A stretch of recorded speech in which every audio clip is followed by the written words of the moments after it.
Oke, bismillahirrahmanirrahim. Assalamualaikum warahmatullahi wabarakatuh. Waalaikumsalam warahmatullahi wabarakatuh.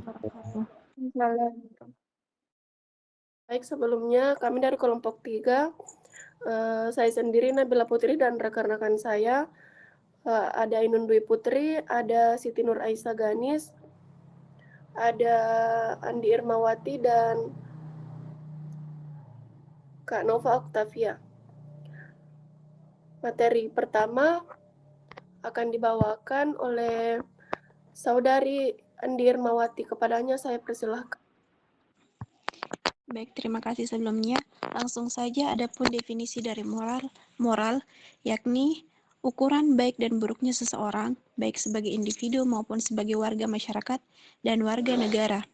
Moral juga dipahami sebagai tuntutan perilaku yang baik yang tercermin dalam pikiran, sikap, dan tingkah laku, serta berfungsi sebagai nilai dan norma yang menjadi pegangan seseorang dalam menentukan apa yang benar dan salah, serta apa yang boleh dan tidak boleh dilakukan dalam kehidupan sosial. Baik, itu saja saya kembalikan kepada moderator. Baik, terima kasih kepada pemateri pertama. Selanjutnya materi kedua akan disampaikan oleh Saudari Nova Octaviani. Kepadanya saya persilahkan. Baik, untuk ciri-ciri moral yang pertama yaitu berkaitan dengan tanggung jawab, yang dimana moral itu tidak bisa dipisahkan dari rasa tanggung jawab. Setiap perbuatan yang kita lakukan harus kita pertanggungjawabkan. Nah, orang yang tidak bermoral tidak lari dari kesalahan dan tidak melempar kesalahan ke orang lain. Contohnya yaitu kalau kita meminjam barang ke teman tak baru hilang kita akan akui kalau misalnya kita sudah kasih hilang itu barang dan kita mau ganti barangnya. Nah, yang kedua yaitu berkaitan dengan hati nurani. Nah, hati nurani adalah suara di dalam hati diri manusia yang memberitahu mana yang benar dan mana yang buruk atau salah. Nah, moral muncul dari kesadaran batin, bukan hanya karena ada aturan atau takut hukuman. Contohnya yaitu ketika ujian tidak menyontek walaupun tidak ada pengawas di situ. Nah, yang ketiga yaitu bersifat mewajibkan. Moral bukan sekadar anjuran tetapi kewajiban, yang dimana setiap orang seharusnya melakukan perbuatan baik dan menghindari perbuatan buruk. Kalau melanggar moral, biasanya muncul rasa bersalah atau penyesalan. Nah, contohnya itu seorang anak wajib menghormati orang tuanya.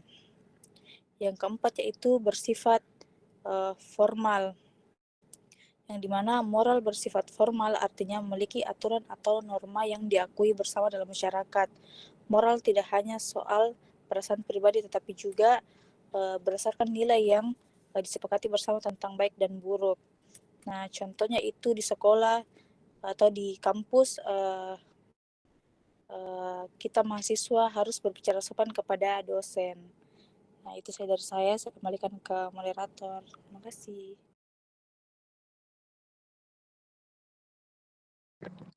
Baik, terima kasih kepada pemateri kedua. Selanjutnya materi ketiga akan dibawakan oleh Saudari Siti Nur Aisyah Ganis. Kepadanya saya persilahkan.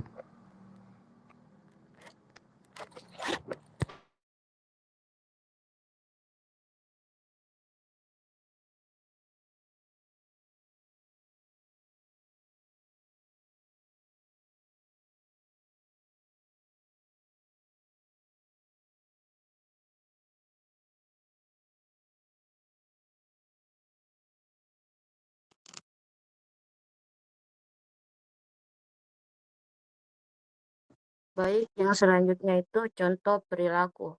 Nah, yang pertama gotong royong membersihkan lingkungan. Nah, gotong royong menunjukkan sikap peduli dan saling membantu tanpa membeda-bedakan.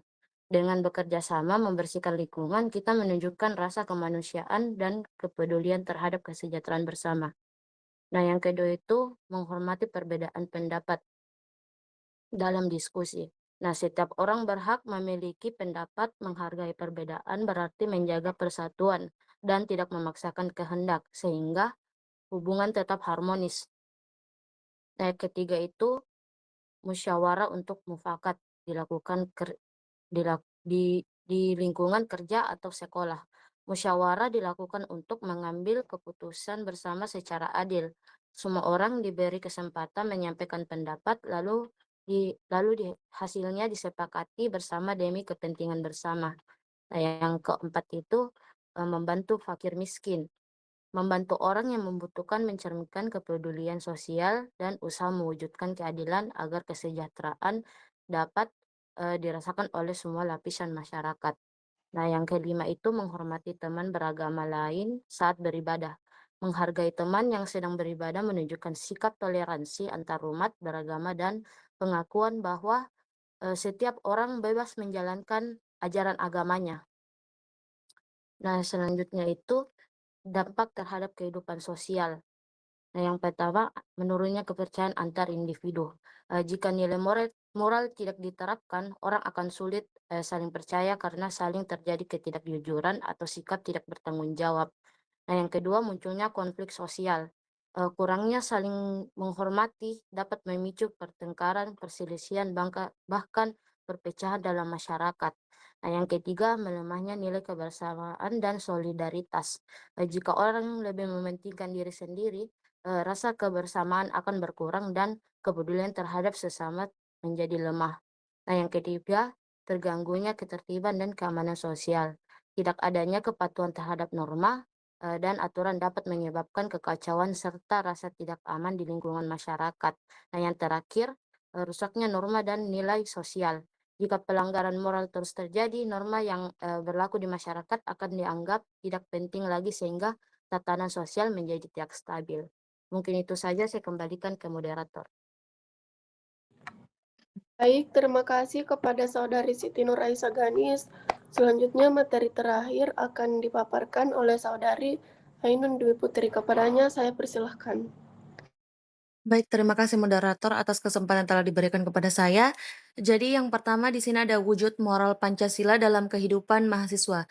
Jadi wujud moral Pancasila tercermin dalam sikap religius yang disertai toleransi antar umat beragama, kejujuran dan tanggung jawab dalam menjalankan tugas akademik, serta penghormatan terhadap martabat dan hak sesama mahasiswa tanpa membedakan latar belakang. Selanjutnya yang kedua ada degradasi moral Pancasila. Nah, degradasi moral Pancasila terjadi karena pengaruh budaya asing dan globalisasi, lemahnya pendidikan dan keteladanan karakter, kurangnya pengalaman nilai Pancasila, penyalahgunaan teknologi dan media sosial, serta meningkatnya sikap individualisme dan rendahnya kepedulian sosial. Dan yang terakhir ada penguatan moral Pancasila di kampus.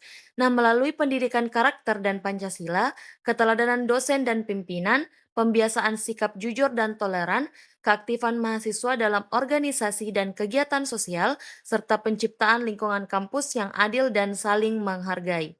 Mungkin itu saja dari saya kembalikan ke moderator.